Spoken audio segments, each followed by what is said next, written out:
गांव का ढाबा, मिट्टी की खुशबू और मेहनत की मिठास। Cartoon style version. सूरज की सुनहरी किरणें खेतों पर बिखर रही हैं।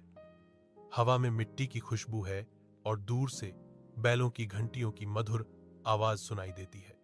गांव भैरवपुर के किनारे एक छोटी सी झोपड़ी में एक जवान लड़का रामू मिट्टी के स्टोव पर चाय बना रहा है।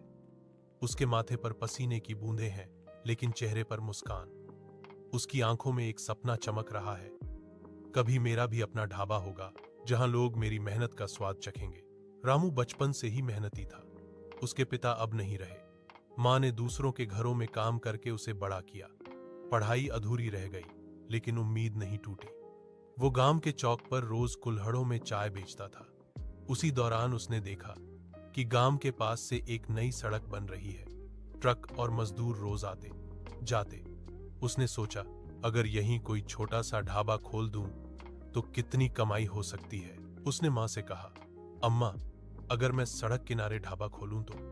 मां मुस्कुराई, बेटा, कोशिश में बरकत होती है, बस ईमानदारी से कर। रामू ने मां के पुराने बर्तन बेच दिए, कुछ उधार लिया और सड़क किनारे एक पीपल के पेड़ के नीचे 4 बांस गाड़े, ऊपर टीन की छत लगाई, लकड़ी का बेंच रखा और एक तख्ती टांगी। गांव का ढाबा, सच्चे स्वाद की पहचान। उस दिन ढाबे में सिर्फ 3 ग्राहक आए, 2 ट्रक ड्राइवर और एक मजदूर। रामू ने दाल बनाई, रोटियां सेंकी और प्यार से खाना परोसा।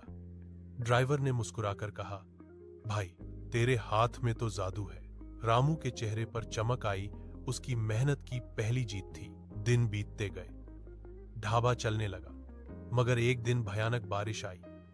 काले बादल, तेज हवा और टीन की छत उड़ गई। बर्तन बह गए,